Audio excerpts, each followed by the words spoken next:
بسم اللہ الرحمن الرحیم۔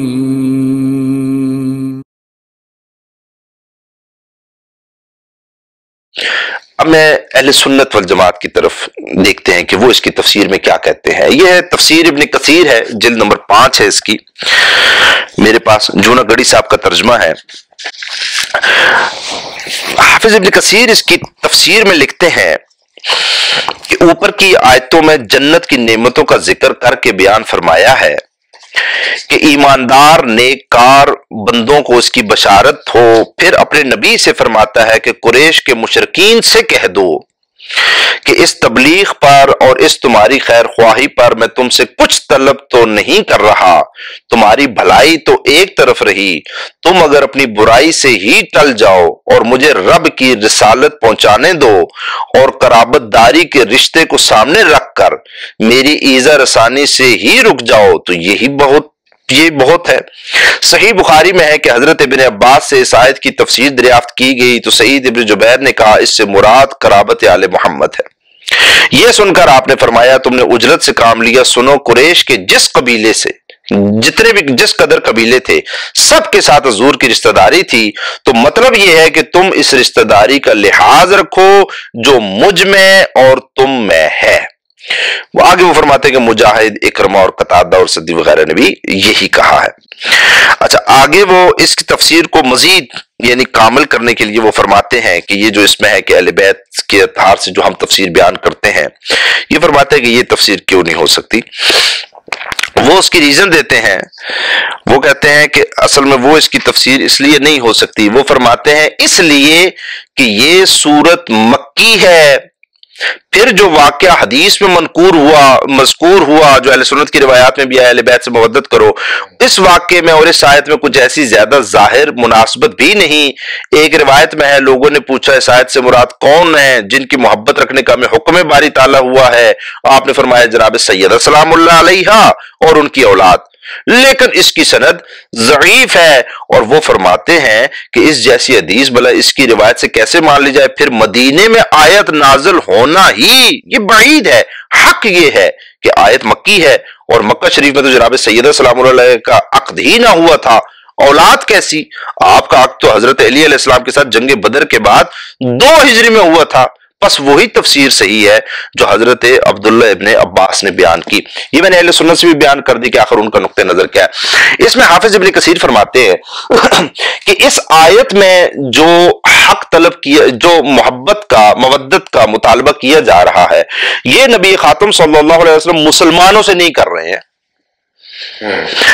کہ تم میرے اہل بیت اطہار سے محبت کرو، نہیں، بلکہ یہ وہ مشرکین کو کہہ رہے ہیں کہ چونکہ تمہاری اور میری آپس میں رشتہ داری ہے، ہم قریش میں سے ہیں، لہذا تم مجھے تبلیغ رسالت کا کام کرنے دو، تم مجھے اس معاملے میں پریشان نہ کرو، مجھے اپنی تبلیغ کرنے دو۔ اور اس کی دلیل وہ یہ دیتے ہیں کہ عبداللہ ابن عباس نے فرمایا، یہ میرے سامنے تفسیر فصل الخطاب سید العلماء علامہ سید علی نقی نقوی صاحب نقن صاحب کی یہ تفسیر ہے، یہ اس کے متعلق کیا فرماتے ہیں جو حافظ ابن کثیر نے لکھا ہے، یعنی یہ تفسیر جو حافظ ابن کثیر صاحب نے لکھی ہے، یہ دیگر لوگ جو اس قسم کی گفتگو کرتے ہیں ان کے بارے میں نقن صاحب کیا فرماتے ہیں اسی آیت کے ذیل میں۔ وہ فرماتے ہیں یاد رکھنا چاہیے اسی آیت کے ذیل میں کہ نظریہ، مسلک اور رسول کے اختلاف میں قرابت کا واسطہ دینے کے کوئی معنی نہیں ہے۔ اگر رسول خدا صلی اللہ علیہ وآلہ وسلم کفار و مشرکین کو اپنی قرابت کا واسطہ دے کر یہ خواہش کریں کہ میری مخالفت نہ کرو، تو اصولاً انہیں بھی اپنی قرابتوں کا واسطہ دے کر حق ہوگا کہ وہ آپ سے کہیں کہ آپ ہمارے بتوں کی مذمت نہ کیجیے، اور جو ہمارے طور طریقے ہیں ان کی مخالفت نہ کیجیے، اور اگر ان کے لیے اس طرح کا واسطہ دینا صحیح نہیں ہے تو پیغمبر خدا صلی اللہ علیہ وآلہ وسلم کی شان کے بالکل خلاف ہوگا کہ آپ انہیں اپنی قرابت کا واسطہ دے کر مخالفت سے روکیں اور معاذ اللہ ان سے رحم کی التجا کریں۔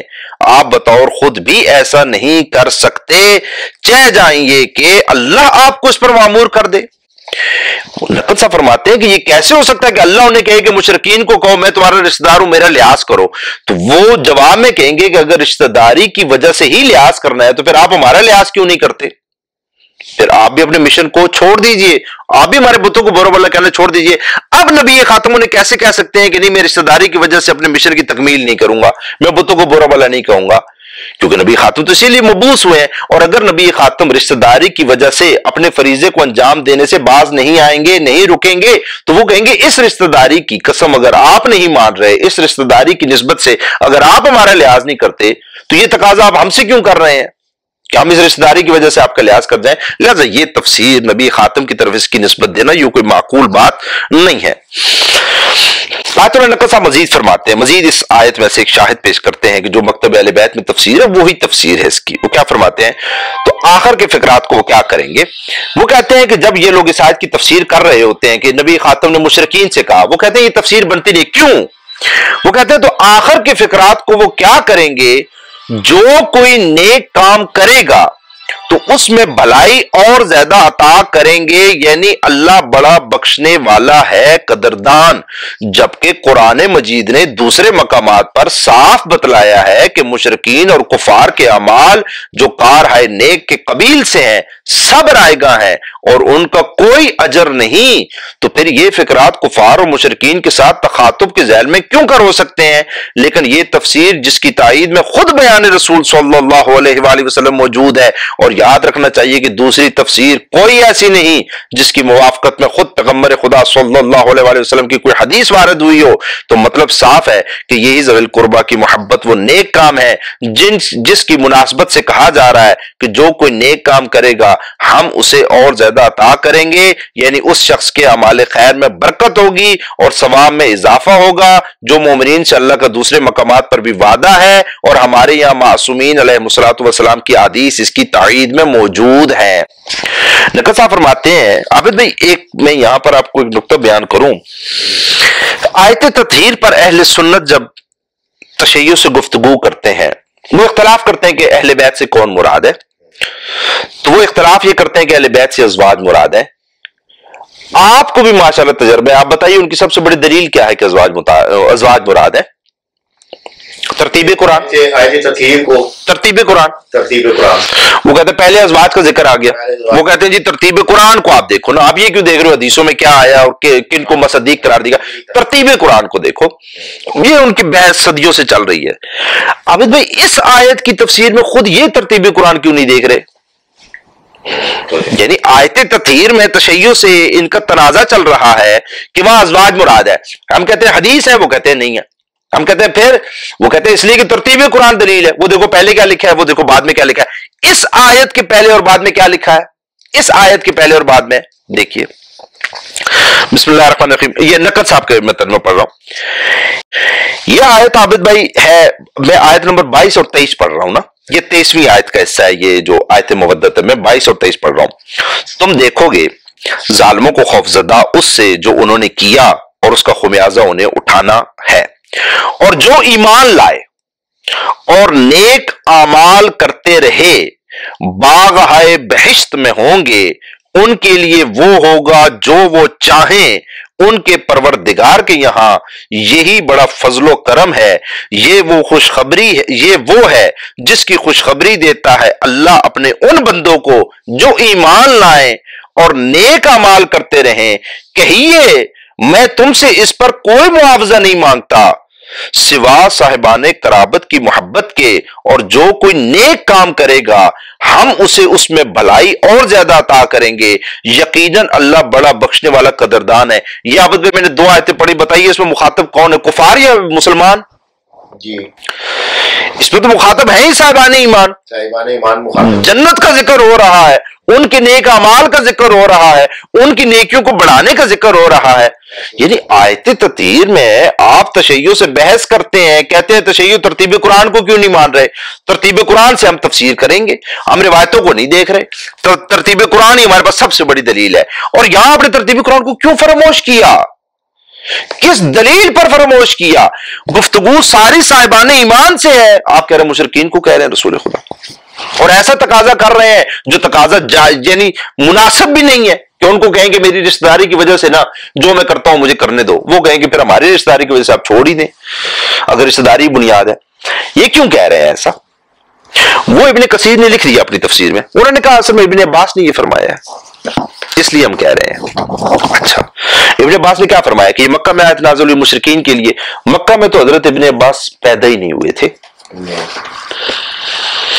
وہ تو نہیں کہہ رہے کہ نبی خاتم نے فرمایا، خود وہ پیدا نہیں ہوئے. تو یہ تو مرسل ہوگی نا روایت. یہ آپ کیوں مان رہے ہیں روایت کو؟ اس کی بنیاد پر تفسیر کیوں کر رہے ہیں؟ ترتیب قرآن کو بھی آپ نے چھوڑا جو آیت تطہیر میں آپ کا محور تھا، اور آپ ابن عباس کی روایت لا رہے ہیں مرسل. تو وہ کہیں گے بھائی ایک قاعدہ ہے ہمارے ہاں، آپ شاید یہ قاعدہ نہیں جانتے. وہ قاعدہ یہ ہے کہ جو مرسل صحابی ہوتی ہے نا وہ ہمارے ہاں حجت ہوتی ہے، اس لیے ہمارے ہاں یہ حجت ہے. یہ میرے سامنے کتاب ہے علوم الحدیث، قواعد فی علوم الحدیث، ظفر احمد تھانوی عثمانی صاحب کی کتاب ہے. حضرت ابن عباس کے مرسلات کے بارے میں اب ذکر آیا تو میں یہاں ایک جملہ ان کا پڑھ دوں. یہ کہتے ہیں جہاں تک اجماع کی بات ہے تو صحابہ اور تابعین نے مرسل کو قبول کیا ہے، چنانچہ صحابہ ابن عباس کی مرویات کو قبول کیا کرتے، باوجود یہ کہ ابن عباس نے صغر سنی کی وجہ سے نبی خاتم صلی اللہ علیہ وآلہ وسلم سے صرف 4 احادیث ہی براہ راست سماع کی ہیں. ابن عباس نے جو نبی خاتم نے ڈائریکٹ حدیثیں سنی ہے 4 سنی ہیں، باقی ساری مرسلات ہیں ان کی، کتنی ہزاروں مرسلات ہیں. لیکن ان کی مرویات کی تعداد بہت زیادہ ہے، یعنی ابن عباس نے بیان بہت زیادہ کی ہے لیکن سنی 4 ہے. صحابہ اور تابعین نے انہیں قبول کیا ہے. یہی حال برا ابن عازب کی روایت سے معلوم ہوتا ہے. فرماتے ہیں ہم جو روایت نبی خاتم صلی اللہ علیہ وآلہ وسلم سے نقل کرتے ہیں تو یہ ہماری خود کی مسموعہ نہیں ہوتی، بلکہ کچھ خود سنا ہوتا ہے اور کچھ ہمارے دوست احباب نے بیان کیا ہوتا ہے. عبد الفتاح الشیخ محشی فرماتے ہیں کہ محمد ابن جعفر نے ابن عباس کی مسموعہ روایات کی تعداد 10 بتائی ہے. یحییٰ بن معین امام ابو داود نے 9 بتائی ہے. امام غزالی اور آمدی نے 4 بتائی ہے تعداد، اور بعض حضرات نے کہا ہے کہ 20 تعداد ہے. یہ میں نے کیوں بیان کیا؟ کیونکہ آج کل عابد بھائی جن سوالوں کا ہمیں سامنا ہوتا ہے وہ کیا ہے؟ جو سوشل میڈیا پہ لوگ آئے ہوئے ہیں، ہم نے کہتے ہیں امام باقر علیہ السلام کا فرمان، امام صادق علیہ السلام کا فرمان. وہ کہتے ہیں نہیں پھر یہ تو مرسل ہے نا، اس کی تو نبی خاتم تک سند نہیں جا رہی ہے، وہ نبی خاتم تک سند.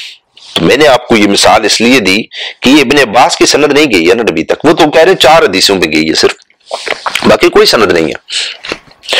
تو آپ کیوں قبول کر رہے ہیں؟ آپ نے کہا ہمارے قاعدہ ہے. تو جب شیعہ روایتیں آئیں گی تو شیعہ قاعدہ نہیں بیان کیا جائے گا. آپ شیعوں سے نہیں پوچھیں گے آپ کیا قاعدہ کیا ہے، تو ان کا قاعدہ مانا جائے گا یا آپ اپنے قاعدے پہ ان کی روایت کو تسلیم کریں گے؟ آپ اپنا قاعدہ ان سے منوائیں گے.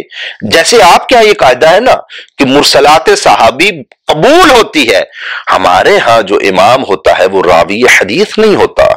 وہ یہ نہیں راوی کے طور پر غیر معصوم راوی نہیں ہے کہ اس کو اپنے قول کے حجیت کے لیے دلیل کے طور پر اپنی سند کو بیان کرنا پڑے. نہیں، ہمارے ہاں جو امام ہے وہ معصوم من الخطا ہوتا ہے، وہ حجت خدا ہوتا ہے. حجت خدا کو سند پیش کرنے کی ضرورت نہیں ہوتی، خود اس کا قول اور اس کا فعل خود حجت ہوتا ہے. وہی دین ہوتا ہے جو وہ کہتا ہے، اس کے علاوہ دین نہیں ہوتا. تو یہ ہمارا قاعدہ. تو میں نے مثال اس لیے دی، یعنی یہ سب اہل علم جانتے ہیں، لیکن آج کل ظاہر ہے سوشل میڈیا پر وہ جو طبقہ آیا ہوا وہ اس قسم کے سوال کرتا ہے تو مجھے دکھ ہوتا ہے. تو یہاں یہ اتفاق سے بات آئی تو میں نے بیان کر دی کہ جب آپ کی حدیثیں آپ کے قاعدوں کو سامنے رکھ کے قبول کی جاتی ہیں، تو جب شیعہ کی حدیث پر آپ اعتراض کر رہے ہوتے ہیں نا کہ سند دکھاؤ اوپر کہاں امام نے یہ کہاں فرمایا، میں نے اس سے سنا اس سے، تو وہ آپ شیعوں سے پہلے قاعدہ تو پوچھ لیں کم سے کم ان کا قاعدہ ہے کیا. دوسری چیز عابد بھائی، صاحب تفسیر جو ابن کثیر ہے وہ فرماتے ہیں کہ یہ آیت مکی ہے. یہ مکی ہے تو مدنی شان نزول ہم کیسے مان لیں کہ وہ جی نبی خاتم نے فرمایا میرے اہل بیت سے مراد جناب سیدہ ہیں اور ان کی اولاد ہے اور مولا علی علیہ السلام کی اولاد ہے، یہ ہم کیسے مان لیں؟ یہ ہم کہتے ہیں ٹھیک ہے، اس کو ہم قاعدے کو دیکھ لیتے ہیں. یہ آپ کو پتا ہے ایک بہت مشہور اشکال ہے جو اکثر و بیشتر آیات میں کیا جاتا ہے قرآن مجید میں. جب بھی تشیع کی تفسیر بیان کرتے ہیں وہ کہتے ہیں نہیں یہ تو مکی ہے، یہ تو مدنی ہے. اچھا کوئی دلیل ہے، کوئی نص ہے؟ یعنی کیا نبی خاتم صلی اللہ علیہ وسلم نے فرمایا یہ آیت مکی ہے، صحابہ نے فرمایا یہ مکی ہے، کیا ہے آپ کے پاس؟ وہ کہتے ہیں نہیں، اصل میں ایشو یہ ہے کہ چونکہ سورت مکی ہے اس لیے جو اس میں آیت ہے وہ بھی مکی ہے. سورت مدنی ہے تو اس میں یہ آیت ہے تو وہ مدنی ہے، یہ ان کا اصول ہے۔ میرے سامنے کتاب ہے عابد بھائی صحیح بخاری کا مطالعہ اور فتنہ انکار حدیث، تالیف حافظ ابو یحییٰ نور پوری، نظر ثانی حافظ زبیر علی زئی، اشراف فضیلت الشیخ غلام مصطفیٰ ظہیر امن پوری۔ یہ کتاب صحیح بخاری کے دفاع میں لکھی گئی ہے۔ اب دیکھتے ہیں کہ یہ ابن کثیر نے جو قاعدہ یہاں لگایا کہ یہ تو مکی آیت ہے، مکی سورہ میں ہے چونکہ، تو مدنی شان نزول ہم کیسے مان لیں، اس قاعدے کی کیا حیثیت ہے؟ صفحہ نمبر 177 صفحے پر لکھتے ہیں، یعنی یہ تین محدثین جو یعنی لوگ ان کو مان رہے ہیں، یہ وہ ان کا کلام ہے اس کتاب میں۔ 177 پر لکھتے ہیں کہ ایک آدمی نے اشکال کیا کہ بھائی یہ آیت کیسے ہو سکتی ہے، وہ مکی اور مدنی کو اس نے اشکال کر دیا، سیم جیسے ابن کثیر لکھ رہے ہیں۔ وہ کہتے ہیں کہ اگر اسے مان بھی لیا جائے تو بھی کوئی اعتراض والی بات نہیں، کیونکہ باتفاق مفسرین مکی صورتوں میں مدنی آیات اور مدنی صورتوں میں مکی آیات ہو سکتی ہیں۔ عابد بھائی وہ کیا کہہ رہے ہیں کہ اتفاق مفسرین، یعنی تمام مفسرین کا اس بات پر اتفاق ہے کہ مکی صورتوں میں مدنی آیات ہو سکتی ہیں اور مدنی صورتوں میں مکی آیات ہو سکتی ہیں۔ تو حافظ ابن کثیر نے کیوں لکھا کہ یہ مکی سورہ میں آیت آئی ہے تو مدنی شان نزول کیسے مان لیں؟ اچھا، صفحہ نمبر 433 میں اس کی وجہ بتاتا ہوں انہوں نے کیوں لکھا۔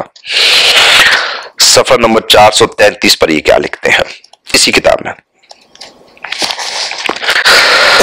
صفحہ نمبر 433 میں لکھتے ہیں کہ کیا مکی صورت میں مدنی واقعہ نہایت غیر معقول ہے، یہ ہیڈنگ باندھ رہے ہیں، کیونکہ اس نے اعتراض کیا کہ صورت تھی مکی، حدیث اس نے نقل کی وہ تھی مدنی واقعہ تھا، تو اس نے کہا کہ یہ حدیث ٹھیک نہیں ہے بخاری کی۔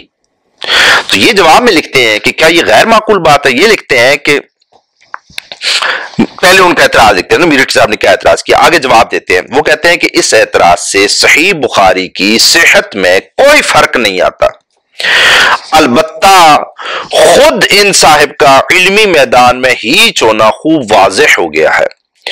مرچی صاحب کے بقول مکی صورت میں کسی مدنی آیت کا ہونا محال ہے اور ایسا کہنا باطل اور غیر معقول ہے، لیکن حقیقت اس کے برعکس ہے۔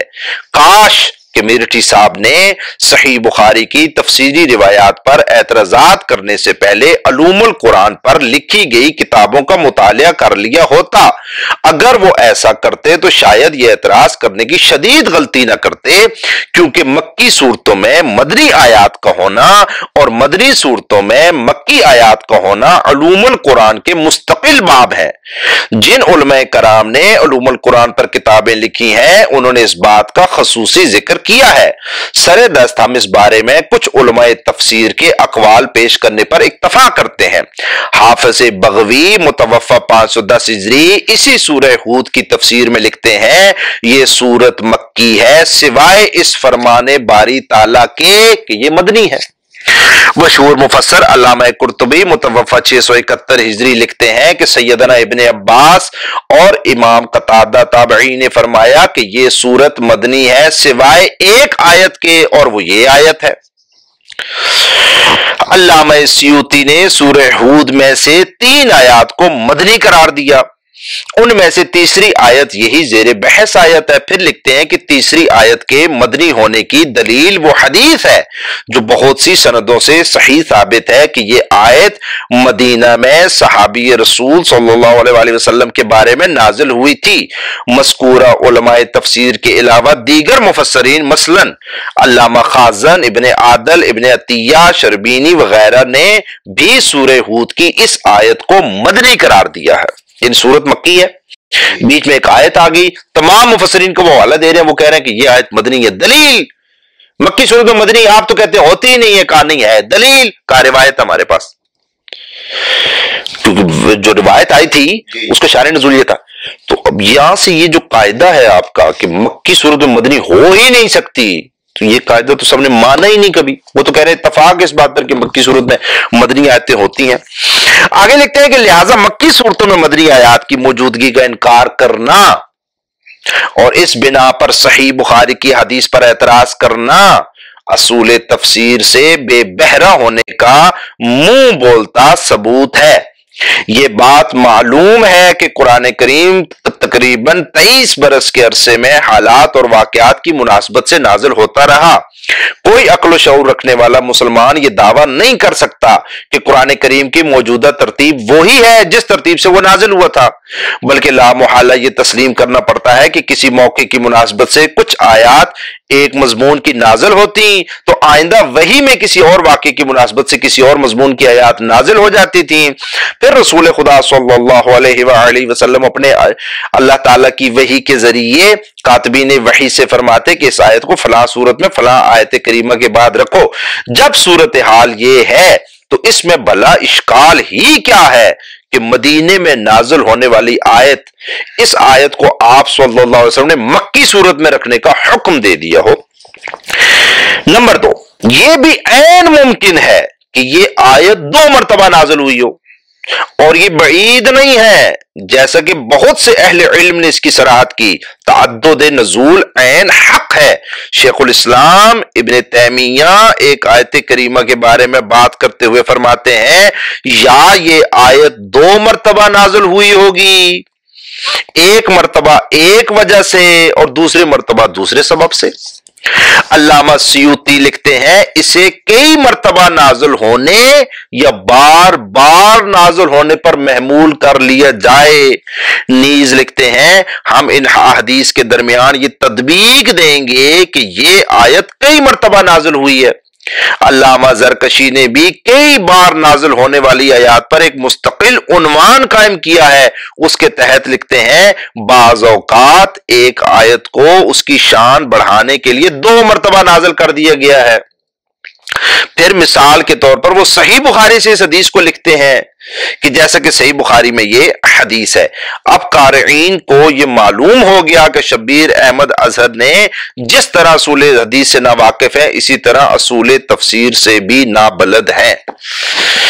عابد بھائی وہ کہتے ہیں کہ اس پر تو ہمارا اتفاق ہے، مفسرین کا اتفاق ہے کہ مکی صورتوں میں مدنی آیات ہوتی ہیں، مدنی صورتوں میں مکی آیات ہوتی ہیں۔ نمبر 2 کہ کبھی کبھی ایسا بھی ہوتا ہے کہ ایک آیت 2 بار نازل ہو جاتی ہے، ایک دفعہ مکہ میں نازل ہوئی، مدینے میں دوبارہ نازل ہو گئی، 2 دفعہ مکہ میں نازل ہو گئی، 2 دفعہ مدینے میں نازل ہو گئی۔ وہ تو کہہ رہے ہیں کہ تمہارے علماء لکھتے آئے ہیں، اس کی بنا پر آپ کیسے انکار کر سکتے ہیں کسی آیت کی تفسیر کو؟ اب چونکہ حافظ ابن کثیر نے لکھا تھا نا کہ یہ آیت مکی ہے، مکی صورت میں ہے، تو ہم کیسے اس کے مدنی تفسیر کیسے کر لیں؟ حافظ ابن کثیر کی میں کتاب دکھاتا ہوں، کتاب وہی ہے تفسیر ابن کثیر، کتاب نہیں بدلی، مؤلف نہیں بدلا، جلد نمبر 3 ہے اس کی۔ سورہ بنی اسرائیل آیت نمبر 85،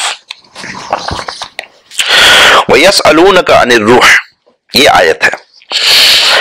ابن کثیر لکھتے ہیں کہ بخاری میں حضرت ابن مسعود سے مروی ہے کہ حضور صلی اللہ علیہ وآلہ وسلم مدینے کے کھیتوں میں جا رہے تھے، آپ کے ہاتھ میں ایک لکڑی تھی، آپ کے ہمراہ تھا۔ یہودیوں کے گروہ نے آپ کو دیکھ کر آپس میں کانا پھوسی شروع کی کہ آؤ ان سے روح کی بابت سوال کریں۔ کوئی کہنے لگا اچھا، کسی نے کہا مت پوچھو، کوئی کہنے لگا تمہیں اس سے کیا نتیجہ، کوئی کہنے لگا شاید کوئی جواب ایسا دیں جو تمہارے خلاف ہو، جانے دو، نہ پوچھو۔ آخر وہ آئے اور حضرت سے سوال کیا اور آپ اپنی لکڑی پر ٹیک لگا کر ٹھہر گئے۔ میں سمجھ گیا کہ وحی اتر رہی ہے، خاموش کھڑا رہ گیا۔ اس کے باوجود آپ نے اسی آیت کی تلاوت کی۔ اس سے تو بظاہر معلوم ہوتا ہے کہ یہ آیت مدنی ہے، حالانکہ پوری صورت مکی ہے۔ لیکن یہ بھی ہو سکتا ہے کہ مکے کی اتری ہوئی آیت سے ہی اس موقع پر مدینہ کے یہودیوں کو جواب دینے کی وحی ہوئی ہو، یا یہ کہ دوبارہ یہی آیت نازل ہو گئی ہو۔ عابد بھائی یہ ابن کثیر لکھ رہا ہے، وہی ابن کثیر جو ابھی اہل بیت اطہار علیہ الصلوۃ والسلام کے فضائل میں جب آیت آئی تھی نا، تو وہ کہہ رہے ہیں کہ نہیں پھر ہم کیسے مان لیں اس کو، ہم کیسے مان لیں بھئی یہ تو مکی صورت میں آیت ہے اور شان نزول آپ مدنی ہم سے منوا رہے ہیں، وہ کہہ رہے ہیں یہ کیسے مان لیں؟ صحیح بخاری کی حدیث آ گئی، انہوں نے کہا بخاری کے دفاع تو کریں، یعنی اہل بیت کا دفاع کریں یا نہ کریں، بخاری کا تو کرنا ہے، بخاری کا دفاع کرنا ہے۔ اس میں حدیث آ گئی، وہ کہہ رہے ہیں کہ مکی سورہ ہے بنی اسرائیل، یہ آیت تو مکی بننی چاہیے، بخاری میں لکھا ہے یہ مدینے کا واقعہ ہے۔ وہ کہتے ہیں ٹھیک ہے نا، مکہ میں نازل ہوئی ہوگی آیت، نبی خاتم نے مدینہ میں اس آیت سے استدلال کیا ہوگا، اس لیے مدینہ شان نزول بھی بن گیا، مدنی بھی وہ آیت بن گئی اس لحاظ سے، یا اللہ نے دوبارہ آیت وہی نازل کر دی ہوگی؟ تو سر یہ وہ والی آیت جو آپ اعتراض کر رہے تھے، یا دیگر جو ہبہ والی روایت پہ آپ اعتراض کرتے ہیں، وہاں یہ کیوں نہیں قاعدے لگاتے آپ؟ یہ آپ کا اجماع کہاں چلا جاتا ہے کہ جی ہمارے مفسرین کا اتفاق ہے مکی صورتوں میں مدنی آیتیں ہوتی ہیں، اور یہ آیت کا 2 بار نازل ہونا، یہ وہاں قانون کہاں چلے جاتے ہیں؟ لہٰذا اگر بالفرض اس آیت کو کوئی مکی بھی مانتا ہے تو وہ یہ کہہ کر انکار نہ کرے کہ اہل بیت اطہار علیہ الصلوۃ والسلام کے لیے آیت نازل نہیں ہوئی، کیوں؟ کیونکہ آیت مکی ہے، وہ مدینہ میں شادی ہوئی اور ان کی جو آگے اولاد مدینہ میں چلی، اس لیے کہ آپ پھر یہ کہیں نا کہ نبی خاتم صلی اللہ علیہ وسلم نے مدینہ میں جب گئے ہیں لوگوں نے ان سے دوبارہ تقاضا کیا کہ بتائیے آپ کو ہم کو مدد کرنا چاہتے ہیں، نبی خاتم نے دوبارہ اسی آیت کو وہاں پڑھ دیا۔ تفسیر قبول کر لیں، جیسے ابھی ابن کثیر نے کہا کہ نبی خاتم نے مکہ والی آیت کو مدینہ میں پڑھا اس لیے وہ مدنی شان نزول آ گیا، یا اللہ نے اس آیت کو مکہ میں نازل کیا تو مدینہ میں دوبارہ نازل کر دیا ہوگا کہ چلو وہاں مشرکین سے کہا تھا یہی اپنا سوال اب مسلمانوں کے سامنے رکھو، یہی تقاضا مسلمانوں سے کرو، تو اس میں انکار کرنے کی کیا ضرورت ہے آپ کو؟ لہٰذا اس پہ انکار کی کوئی حاجت نہیں ہے اور کوئی ان کے پاس دلیل نہیں ہے، بس وہ ابن عباس کی جو انہوں نے روایت بیان کی۔ بہرحال اور یہ تفسیر اہل سنت احادیث میں بیان ہوئی ہے، یہ میرے سامنے کتاب ہے صواعق المحرقہ احمد ابن حجر، وہ اس آیت کے ذیل میں فرماتے ہیں کہ اس کی تفسیر میں احمد، طبرانی، ابن ابی حاتم اور حاکم نے حضرت ابن عباس رضی اللہ تعالی عنہ سے روایت کیا ہے کہ جب یہ آیت نازل ہوئی تو صحابہ کرام نے پوچھا یا رسول اللہ صلی اللہ علیہ وآلہ وسلم آپ کے وہ کون سے رشتہ دار ہیں جن سے ہم پر محبت واجب ہے؟ آپ صلی اللہ علیہ وآلہ وسلم نے ارشاد فرمایا علی اور فاطمہ الزہرا اور ان کے دونوں بیٹے ہیں۔ ابن حجر فرماتے ہیں اس حدیث مبارکہ کی سند میں ایک غالی شیعہ بھی ہے مگر وہ سچ بولنے والا ہے۔ ابو شیخ وغیرہ نے حضرت علی علیہ السلام سے روایت کیا ہے اور اس کے آگے پھر وہ کہ ہم میں آل حام میم ایک علامت ہے، ہر مومن ہماری محبت کی حفاظت کرنے والا ہے۔ پھر آیت کریمہ تلاوت فرمائی قل لا اسألکم علیہ اجرا الا المودۃ فی القربى۔ بزار اور طبرانی نے حضرت حسن علیہ السلام سے اپنے طرق سے روایت کیا ہے جن میں بعض حسن ہیں کہ آپ نے ایک خطبے میں ارشاد فرمایا جو مجھے جانتا ہے وہ مجھے جانتا ہے اور جو مجھے نہیں جانتا وہ جان لے کہ میں حسن ابن محمد مصطفیٰ صلی اللہ علیہ وآلہ وسلم ہوں۔ پھر یہ آیت کریمہ تلاوت فرمائی، پھر ارشاد فرمایا میں بشیر کا بیٹا ہوں، میں نذیر کا بیٹا ہوں۔ پھر ارشاد فرمایا میں ان اہل بیت سے ہوں جن سے محبت اور دوستی کرنا اللہ تبارک و تعالی نے فرض قرار دیا ہے، اور فرمایا قل لا اسألکم علیہ اجرا الا المودۃ فی القربى۔ ان کے متعلق نبی خاتم صلی اللہ علیہ وآلہ وسلم پر نازل ہوئی ہیں۔ ایک روایت میں ہے کہ جن لوگوں کی محبت کو اللہ تعالی نے فرض فرمایا ہے ان کے متعلق یہ آیت کریمہ نازل ہوئی ہے لا اسألکم علیہ اجرا الا المودۃ فی القربى۔ نیکیوں کو بجا لانے سے مراد ہم اہل بیت کی محبت ہے۔ طبرانی نے زین العابدین علیہ السلام سے روایت کیا ہے کہ جب ان کو حضرت امام حسین علیہ السلام شہید ہونے کے بعد قیدی بنا کر لایا گیا اور دمشق میں ایک منچ پر آپ کو کھڑا کیا تو شام کے ایک وفا کرنے والے نے کہا اس ذات باری تعالیٰ کا شکر ہے جس نے آپ کو قتل کیا اور تمہاری جڑ اکھیڑ ڈالی اور فتنے کے سینگ کو کاٹ ڈالا۔ آپ نے اس کو فرمایا کیا تم نے یہ آیت کریمہ نہیں پڑھی قل لا اسألکم علیہ اجرا الا المودۃ فی القربى؟ اس نے کہا وہ آپ ہیں؟ آپ نے جواب دیا ہاں۔ شیخ شمس ابن عربی نے فرمایا میں نے دور والوں کے علی الرغم آل طٰہٰ کی محبت کو فرض جانا ہے جس کی وجہ سے مجھے قرب حاصل ہوتا ہے۔